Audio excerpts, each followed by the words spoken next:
The other club that I belonged to when I left, they were established in 1965. They're not a one percenter club, but they're an outlaw motorcycle club with a lot of history, And when I left, I went to the meeting and I said, "Hey, I want to prospect for the Hells Angels, and I can't do it being here."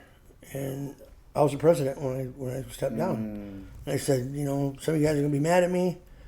I understand, but if you have anything to say at all, I want you to say it now. Yeah. To my face.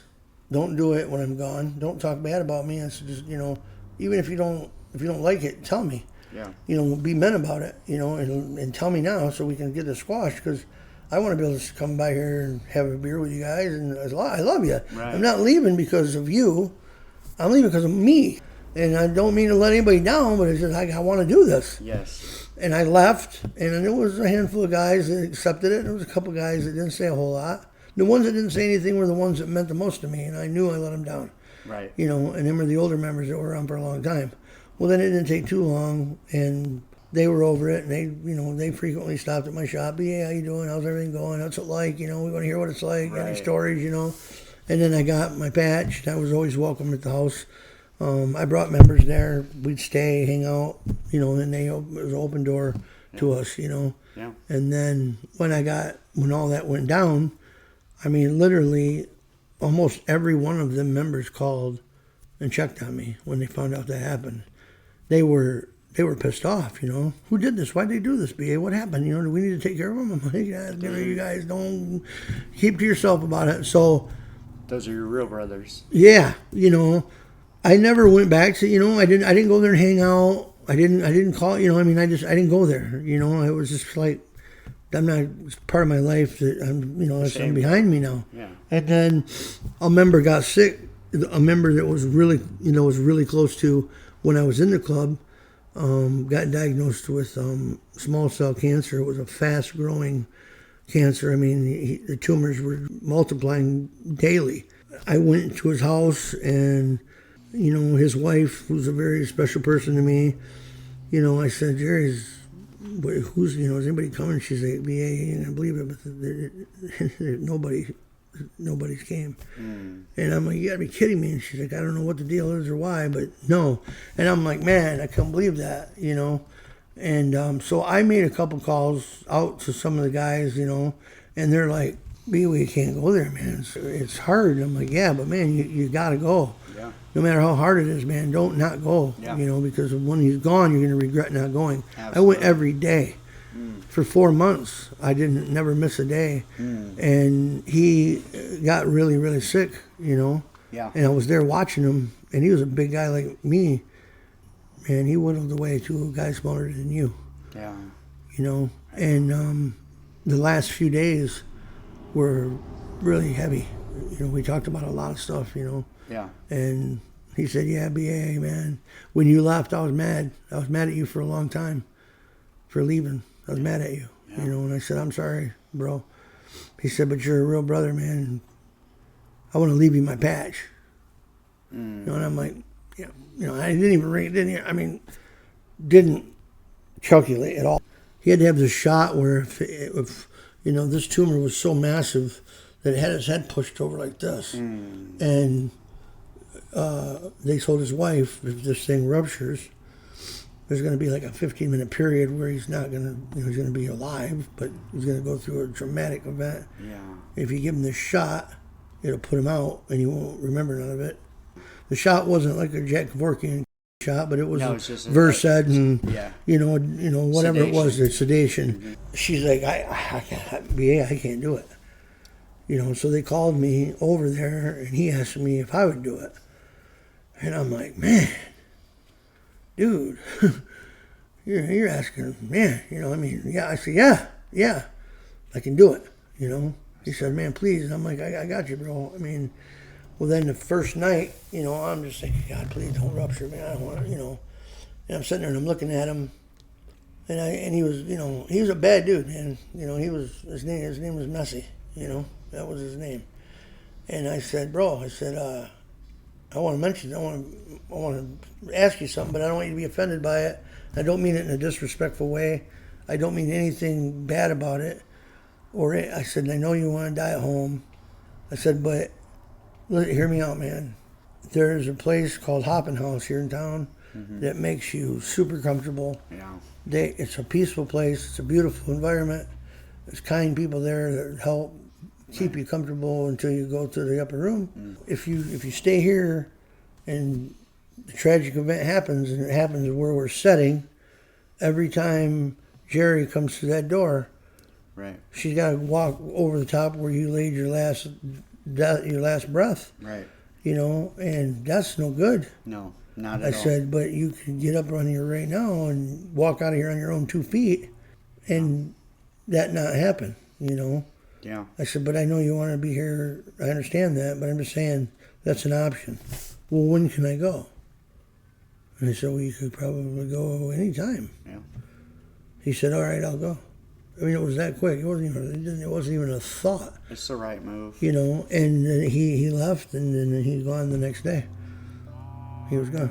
Yeah. You know.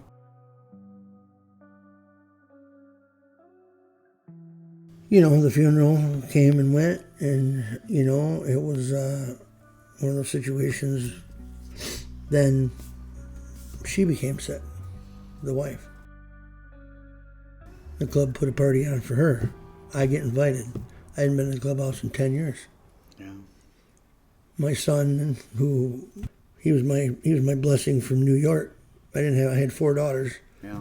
And then when I got home from New York, my son was born where he was conceived, and he was born, and here he is now. He's going to be 17 here on the 20th. You know, he's like, man, Dad, I wish, man, you lived a big old life way before mine. I'm like, yeah, bud. And he's just, he just learn, want to know all about it, you know. Mm-hmm. And I said, well, hey, there's an event. They're having a small gathering party for Jerry at the clubhouse, benefit to raise a few dollars for. I said, you can go. I asked, and they got permission for you to go. Really? I said, yeah. And they're having a pool tournament, and, you know, and he's a pool shark, you know. So we got to go, and of course, you know, he had never been there, so it was pictures, you know, and then there's pictures of me, you know, a long time ago hanging up in there, and, you know, it's a nice clubhouse. The club's been around for a long time, a lot of history there. He's like, man, I can't believe it, Dad, you know, all these pictures and stuff, and he ended up winning the pool tournament, you know, nice. and he met all the members. A lot of members are still there that was there. A lot of them are gone too, but there's still quite a few there. And when I got ready to leave, one of the 40-year members, he said, hey, I need to talk to you outside in private for a minute before you go. I'm like, okay. And we go outside, and he said, hey, man, he goes, thank you for what you did for Marvin, man. You know, we're thankful for you. And I said, hey, I would have done it for anybody. I mean, you got to thank me, you know. And he goes, well, you're a true bro. And Marvin, you know, wanted us to give you his patch because he said you earned another one. He said, but I guess I'm gonna put it to you like this, man. We'd like to have you back in the club, and we're willing to bring you back and give you back all the time that you had before you left. Wow. And we're willing to give you a new patch, and you can be retired. You're not obligated to do anything. We just want you back because who you are, and we love you. Yeah. Well, I got this huge lump in my throat, you know, because I'm like, you're kidding, you know, I mean, here's this, like, you gotta be kidding me. Right. You know? And in the bylaws, it states in there that if you leave this club to join another club, you never can ever return to this club. Right. Well, if you look at that patch was established in 1965, and the guy that established it, he's gone now, he sponsored me, is based on a Hell's Angel. It's Hell's Angels inspired. It's got 2 skull heads facing one another with wings, and it's got 2 snakes that are wrapped around. And he told me what the patch meant, and it's always do business face to face, and don't tread on me, and that's what the snakes are. That's what it means. But the lettering is the same. You know, it's red and white lettering. And Hell's Angels, they've been they had charters in Ohio, Michigan, Indiana, You know what I mean? Back a long time ago, there was quite a few charters, and there's only a couple now. You know, the oldest 2 charters, Kalamazoo and Muskegon. But I was like, yeah, there's bylaws. You can't, you know. And he's like, well, we had a meeting about it. You know, I didn't know. You know, this has been going on since Marvin died, and all this has been talked about, and things have been going on behind the scenes. I had no idea. And he said, we had a charter meeting, and we came to an agreement that you didn't quit the club to go backwards. So we made an exception and changed the charter after 50 years of being the same, that we would allow you or that member, if they left to go to the Hells Angels, come back, because our club was built on their principles. Right. You know, so we'll leave that up to you. Well, geez, man, you know, I couldn't believe it. You know, I mean, I didn't know what to think. You know, my son, he's all, man, Dad, you gonna do it? You gonna do it? I'm like, hey, calm down, man. I don't know. I mean, you know, when you do that, now I'm taking responsibility of, you know, that in my life. It has to become part of my life again, you know. Not that it wasn't, but, you know, it's different. It's different saying you're not or you are, you know. And I said, well, I guess I got one thing to request if I did it. I want a brand new set. Yeah. Brand new. Yeah. And I got a brand new set. Nice. I got him. You want to see him? Yeah. Let me grab him. Yeah. Yeah, it's pretty cool. I found out when I was home on my deathbed, I had guys that came to my house that wanted to know, hey, do you need groceries?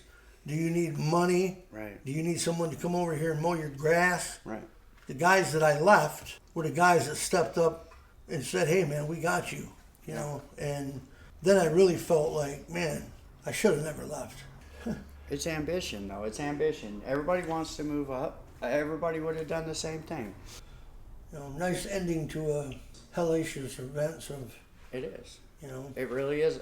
It's the perfect ending to a shitty story, man. Yeah. To a shitty story. Yeah, it is. I mean, when I got that patch handed to me, you know, this is crazy too. I go to the meeting, you know. Now I haven't been to a meeting there in 16 years. Oof. You know. Yeah. And they're like, BA, you can go ahead and go upstairs. You know, and I'm like, it was raining outside. I said, no, I can go outside. No, man, go upstairs. You know, I'm like, all right. So I go up to the top of the stairs, and I look. Here's my old locker. It's there. And I had some SS lightning bolts on it in the skull. And, you know, I'm an artist. I had drew on it with some Sharpies a long time ago. And there's no padlock on it. I'm like, So I pick up the handle and I open it up. And I am a Terminator toy collector, you know, have been for years, all Terminator stuff. Well, there's a Terminator 2 brochure laying in there, you know, from 2000. I'm like, what the hell is this? And I remember one of the old members gave it to me. Nobody's used that locker. That thing was still in there. Wow. Never cleaned it out. It was in there since 2000. That card, you know, and I'm like, does anybody ever use this locker? And they're like, no, nobody's ever used it we know of. It's always been empty, waiting for you to come back. Wow. So my locker, I got my locker back. Yeah, all that time, I'm like, this is too much, man. That's perfect. It was, yeah. That's perfect. Yeah, pretty cool. Like you said. A good ending to a shitty story. And I wasn't sure if I was doing the right thing by accepting that, simply because it's hard to be something but not be something. If you understand what I'm saying, you know what I mean. I thought, hey, I can't just take a patch and go home and say, okay, I got a patch, blah ha ha. It's like, no, I gotta be involved of some sort. So when I hung out with another club, another 1% club, good bunch. There was one member, and he was retired, and he was still out there with them. He had his retired patch on, and he was just having fun. Yeah. And the national sergeant says, hey, I need you to come meet him. He talks about you all the time. Went over there, sat with him. Look, you put in your time. Yeah. You know, and this club's got history, a lot of history, and good history, you know. And a lot of the guys that have been there for 40 years, they're retired, but they're there. Maybe your son.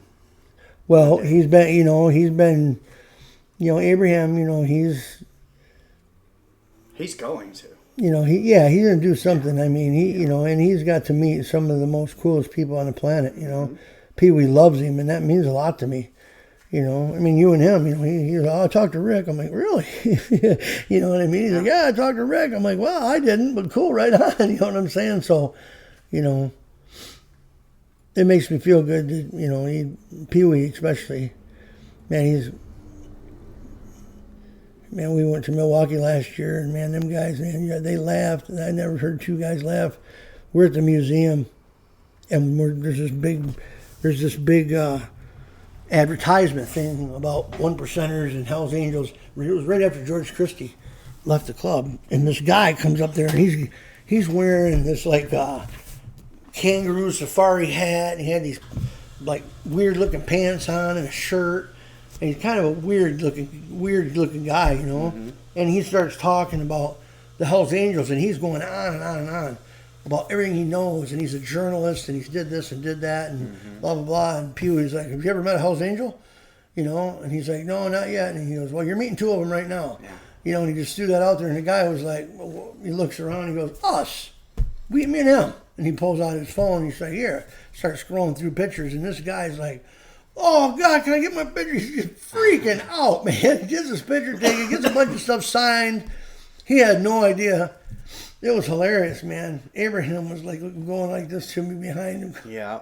We got ready to leave, and Abraham was like, "Oh, that dude was a smoocher, man." Mm-hmm. He goes, "Wow." Yep.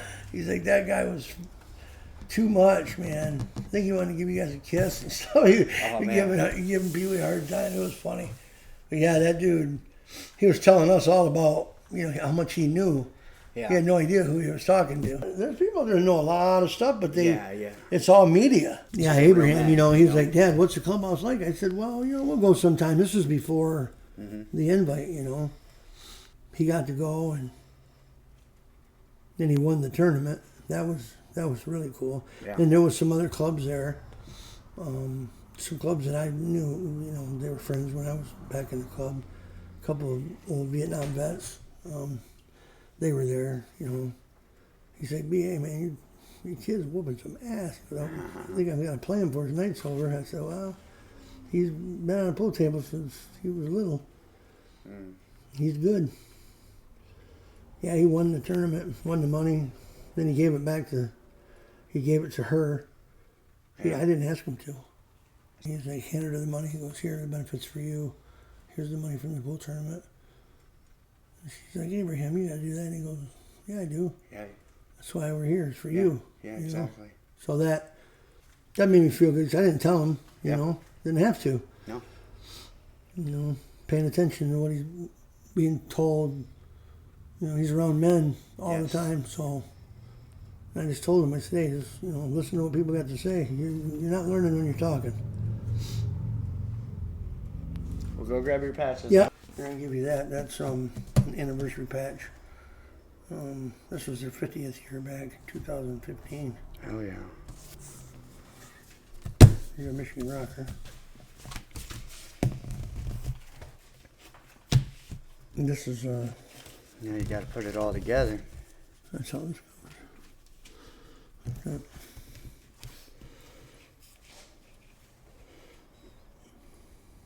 Nice and new. Got to get you a vest. Yeah, I got one. Got to get sewing. Yeah, well, I'm going to have leather, like I had in my Hell's Angels, that go behind this. Mm-hmm. So they're lifted off. They look three-dimensional almost. So I had my Hell's Angels colors. I still had an original set that I didn't give back. You know what I mean? Yeah. They didn't know that. Well, they did know that. And I had the property patch, and I had some other stuff. But, yeah, it's kind of crazy. Good dudes. It worked out. Yeah. It worked out. Yeah, see, this is, skulls facing one another. Always do business face to face. Yeah. That's a founding member told me that's where that came from. Don't tread on me with the snakes. So, but, yeah. I'm glad it worked out. You know, I mean, you got to win sometime. Shit. Yeah, that's the thing. You know, it was, you know, an honor to even have him want me to bring me back. I quit, for crying out loud. Yeah. You know? Yeah. And I was right in the middle of my second term as a president. I didn't want to take the position as a president on the second term because I had already got my feet wet a little bit with Hells Angels. They'd been going down there, Yeah. you know, and hanging out a little bit and just kind of getting the feel of it. And they knew that. I didn't keep it as a secret. I mean, Right. They knew. I told them, man, going to Hells Angels, anybody want to go? And some of them did. You know, and then once I got ready to make the transition, then the Hells Angels come to me and said, hey, before you leave your club, we're offering this to your whole club.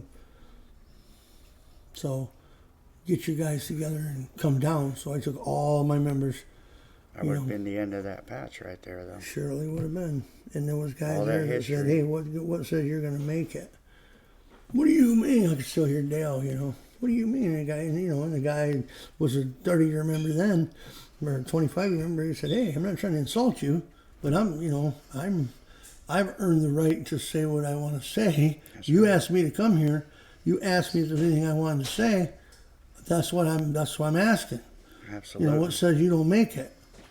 Then that leaves us with all the history that we got. We're nobody. We're not interested. Which has happened. We're not interested.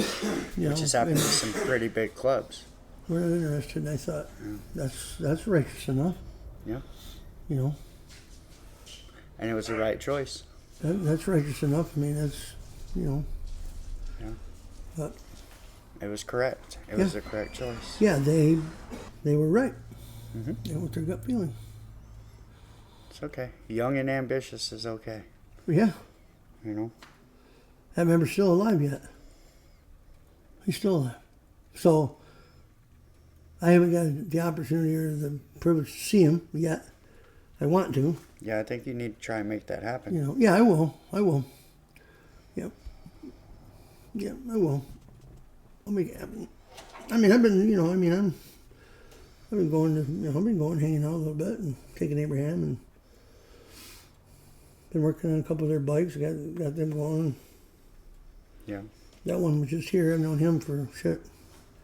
I tattooed him his wedding gift. I gave him a wedding gift. I was 15 years old when he got married. You know, I'm 52 now, or 51, so, you know, a long time ago. Yeah. Yeah.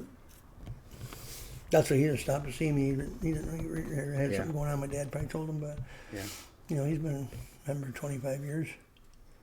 I'm glad we could talk about all this and end it on a happy note, too. Yeah, it's good, yeah. All them guys that are gone, a lot of them are gone that I was in the club with. And this right here is me and Messi.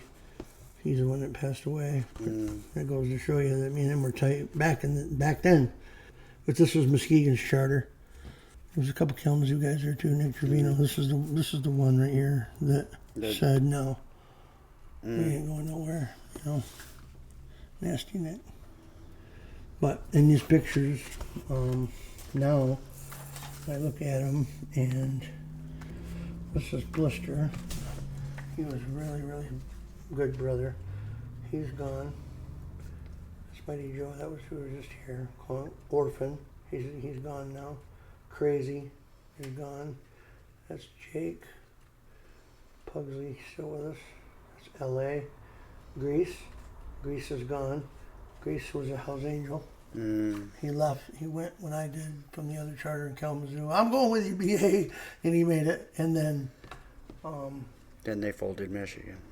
Yep. This here is Messi. He's gone. That's me. And then Rooster, and that's Caveman. And Biker, he's still a member. Prince, he's still a member. Lately is gone. Grub, which is his brother, is gone. That's Phil Ray. He's still a member. And Nasty Nick's still a member. And Rico, he was a lawyer. He's gone. He's deceased. These two prospects. He's gone. So, but yeah. It all came full circle. Yeah. And there's a lot of in there. They have a unity club with the brothers out of Ohio, out of Akron brothers. Good. They're unity, you know. So they're kind of like Galapagos and El Fostero. Yeah, we go to their clubhouse. It's ours. They come down Nice. the stairs, Nice. So it makes it nice. Yeah. And there's a lot of There's a lot of history with that club too. They're an old club as well. All right, brother. It's been real. Glad we got to get this all out there. Yeah, good stuff. Yeah.